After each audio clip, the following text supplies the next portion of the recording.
पाकिस्तान ने T20 world cup का ये मैच, जो कि पहला ही मैच पाकिस्तान का भारत के साथ था, वैसे तो जो सुपर 12 मरहला है इसका आगाज़ परसों से हो चुका था, लेकिन पाकिस्तान के लिए, हमारे लिए वर्ल्ड कप का आगाज़ जो है वो कल से हुआ है। कल की जीत के साथ हुआ है। भारत को 1-2 नहीं बल्कि 10 विकेटों से पाकिस्तान ने हरा दिया है।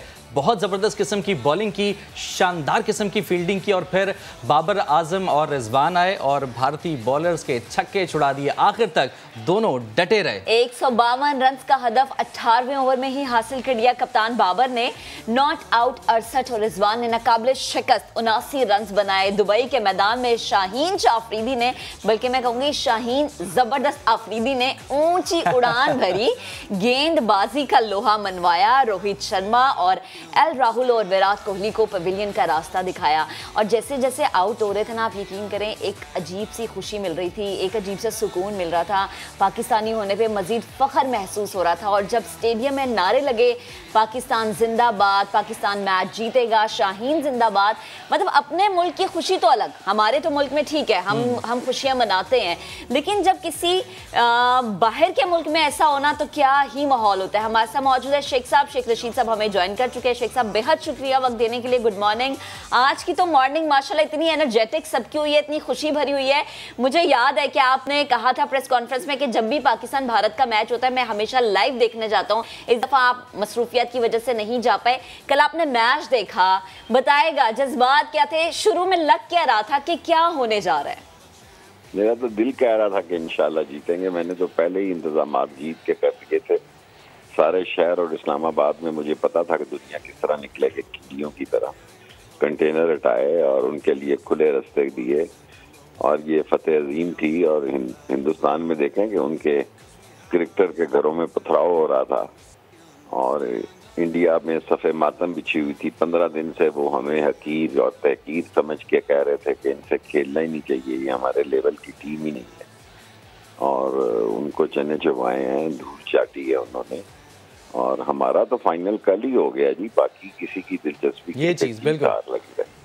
हमारा तो वर्ल्ड कप कल था, फाइनल कल था। बिल्कुल ठीक। शेख साहब, जो कैलकुलेशंस हमने कल देखी, बहुत ही कमाल की कैलकुलेशन के साथ पाकिस्तान ने खेला। शाहीन, बाबर और रिजवान, आपकी नज़र में सबसे टॉप कौन है? ये 3 खिलाड़ी थे जिन पर सबकी नज़रें कल जमी हुई थी। मैं तो शाहीन को क्रेडिट देता हूँ, क्योंकि उसने उसके नफ्सियाती तौर पर उसको दबाव प्रेशर में किया और पहले ओवर में ही उनके टॉप बैट्समैनों को घर भेज दिया। तो कल पासा तो शाहीन ने पलट दिया था, और बैट्समैन ने भी, बाबर ने भी और रिजवान ने भी जिम्मेदारी का सबूत दिया। हाँ, और ये सिर्फ मैच नहीं था, मैच प्लस था। बिल्कुल। मकबूजा कश्मीर में देखें जिस तरह जश्न मनाया गया, उन्होंने इस्लामाबाद को भी पीछे छोड़ दिया। ट्रू। शेख साहब, असाब पर सवार था। माशाल्लाह आप खाबों के बड़े शौकीन हैं, आप माशाल्लाह बड़े मीठा भी पसंद करते हैं और साथ साथ पाए वगैरह भी पसंद करते हैं। तो लाल हवेली में जश्न किस तरह से मनाया गया? ये जाहिर है रात का वक्त था, तो उस वक्त पाए शायद तो मिलने नहीं थे, ना निहारी मिलनी थी। तो प्लीज जरा बताएगा कि आपके सेलिब्रेशन का तरीका क्या था? हम लोग ज्यादा होते हैं तो वो डिस्ट्रीब्यूशन का प्रॉब्लम होता है, इसलिए हम पुलाव की देके मंगवाते हैं। हमारा लाल हवेली का कॉन्ट्रैक्ट है, गली नहीं। तो जैसे जैसे हालात देखते हैं वैसे वैसे हम अपना खुराक में इजाफा करते जाते हैं। तो रात तो कोई सोया ही नहीं है, मेरा ख्याल है, पिंडी इस्लामाबाद में। और अजीब समा था जी, ईद का समा। ईद में भी इतनी खुशी नहीं होती। ईद भी लोग थक के घरों में बैठ जाते हैं, नमाज पढ़ के और मिल लेते हैं लोगों को। ये तो 2 कौमों का टकराव था। अब मैं पार्लिमानी जुमला सोच रहा हूँ ताकि फिर ये ना कहें इंडिया में तो मुझे ही ले लेते हैं कि बस इसने ये कहा। लेकिन जिस तरह हिंदुस्तान में सफ़े मातम बिछी है, और मैं अभी दफ्तर जाके ICC को अपने रमीज़ को भी और जाकिर को भी उससे बात करूंगा कि पाकिस्तानियों को टिकट ही नहीं दिए गए। पाकिस्तानियों के साथ नारवा सलूक किया गया। 2-2 हज़ार पाउंड का टिकट पाकिस्तानियों के लिए, जो बड़े अमीर लोग थे वो तो ले लिए उन्होंने, और जो गरीब लोग थे उनके लिए बेचारे वो बाहरी ग्राउंड में देख रहे थे, पूछ रहे थे क्या हो रहा है क्या नहीं हो रहा। कोई बार स्क्रीनें नहीं लगाई गई, और यहाँ एक एक शहर में स्क्रीनों का इंतजाम था। तो मैं जाकिर खान और रमीज राजा को आपके चैनल से कहता हूँ कि भाई ये देखें क्या हुआ कि 90% इंडिया को घसीटा हुआ था स्टेडियम में। और पाकिस्तानियों के लिए टिकटें अवेलेबल नहीं थी, और इतनी महंगी टिकटें, इस टिकटों के सिस्टम को देखें। अच्छा, टिकटों की शेख साहब आपने बात की, तो कल आपने कहा था कि शेख का टिकट ज़ाया हो गया, बड़े अफसरदा तरीके से आपने ये बात की थी, लेकिन मेरे ख्याल में अब वो गम जो है वो गलत हो चुका है। हम देखे जी, शेख के लिए बड़ा मसला है कि वो कमरे में उसने सामान रखा, उन्होंने कमरे वालों ने भी चार्ज किया। मैंने उनको कहा मैं तो ठहरा ही नहीं, सामान कमरे में एंट्री जरूर ली है और उसी वक्त वापस हो रहा हूँ, तो कोई डिस्काउंट दो। वहाँ इतनी रश थी होटलों में कि डिस्काउंट भी नहीं था, उन्होंने भी दिहाड़ियाँ लगाई हैं।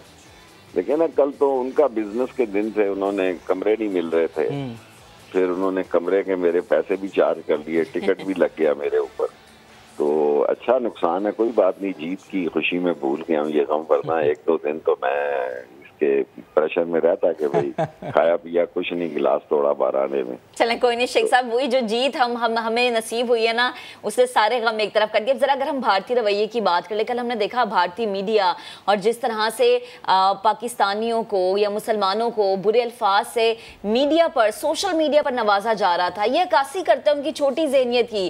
खेल को खेल के तौर पर लेते तो शायद बेहतर होता, ना जाने इन्होंने क्या समझ लिया और अपने भी क्रिकेटर्स को बातें सुनाते रहे, हमारे क्रिकेटर्स को दहशतगर्दी का इल्जाम लगाते रहे। प्लीज जरा जो ये रवैया था कल भारतीय मीडिया का, उस पर भी नजरसानी कीजिएगा, उस पर भी कमेंट कीजिएगा। देखिए, मैं एज ए इंटीरियर मिनिस्टर उनके मीडिया को भी देखता हूँ 10-15 मिनट या आधा घंटा। उन्होंने 15 दिन से तो ये उनका इसरार था सारे इंडियन मीडिया का कि इंडिया जो है पाकिस्तान के साथ मैच ही ना खेले। फिर सेकंडली कल देखें, उन्होंने जो पहला बैट्समैन आउट हुआ है, क्या नाम है, राहु को उन्होंने उनके घर पथराव किया और उन्होंने दूसरों के घर पथराव किया। मेरा मतलब है दोनों कौमें जो है टकराव के आलम में थी। सिर्फ ये है कि मैदान जो था वो खेल का था, और खेल के मैदान में उन पे जो कल गुजरी है उनसे पूछें। और मुसलमानों के साथ जो उनका नारवा सलूक है, मुसलमानों, बीजेपी ने किसी मुसलमान को टिकट ही नहीं दिया, अंदाजा लगाएं। इतनी बड़ी, पाकिस्तान से भी ज्यादा वहाँ मुसलमान ज्यादा हैं, इतनी बड़ी पॉपुलेशन में बीजेपी ने इस काबिल ही नहीं समझा कि किसी मुसलमान को टिकट दिया जाए। ये उनकी हिंदू दत्त की सोच है जिसे कल शिकस्त हुई है। इसलिए कश्मीर में जश्न का आलम था, क्योंकि वो समझते थे कि ये लगी जहाँ, ये बॉल लगी कहाँ पे है। सो उनको सही जगह पे बॉल लगी है कल, और वो अभी ये अपने जरा नमक ये जो लगाएं शगाएं जरा अपने। बिल्कुल शेख साहब, ये मैच तो हमने जीत लिया, मोराल पीक पर है इस वक्त। आगे अब न्यूजीलैंड के साथ पाकिस्तान का टकराव होने जा रहा है। मेरी कोई दिलचस्पी नहीं है ना न्यूजीलैंड ना। शेख साहब, आप वैसे बड़े कमेंट्स देते हैं ना, बड़े आप प्रेडिक्शन दे देते हैं, तो प्लीज अगर हम इस हवाले से भी आप कहें ना, जैसे आप हमेशा सियासी मैदान में प्रेडिक्शन देते हैं, आपने तो पाक भारत के बारे में भी कह दिया था, अगर इस वाले मैच के बारे में भी कोई आप अपना कॉमेंट देना चाहें।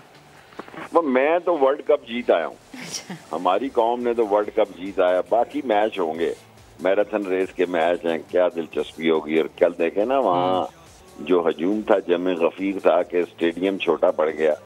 इंडिया की देखें, इंडिया के जज्बात को जो ठेस पहुंची है कि 90%, 90 से ज्यादा। इसीलिए मैं अभी दफ्तर पहुंच के रमीज से भी बात करूंगा और जाकिर से भी करूंगा कि इसके खिलाफ बात की जाए कि भाई टिकट 50-50 जो है स्टेडियम को तकसीम किया जाए। ये नहीं हो सकता जो ज्यादा पैसे, पहले वो आजकल जो सिस्टम आया ऑनलाइन जो है 5 मिनट में टिकट पहले जो माफियाज हैं बुक कर लें, और जो शौकीन है वो बेचारे तरसते रहे। फिर वो टीवी के आगे तो घर में भी बैठ के देख सकता है आदमी, पर जो ग्राउंड के अंदर जोश और जज्बा होता है वो तो जरा मुख्तलिफ होता है ना, नारा शारे मार के मजा आता है। जाहिर है जब आगे सामने आपके भारतीय क्रिकेटर्स भी हों और पाकिस्तानी क्रिकेटर्स भी हों, तो फिर दोनों को जब आप लाइव देखें स्टेडियम में बैठ के, तो एक जोश अजीब ही होता है आपके पास। शेख साहब, बेहद शुक्रिया वक्त देने के लिए।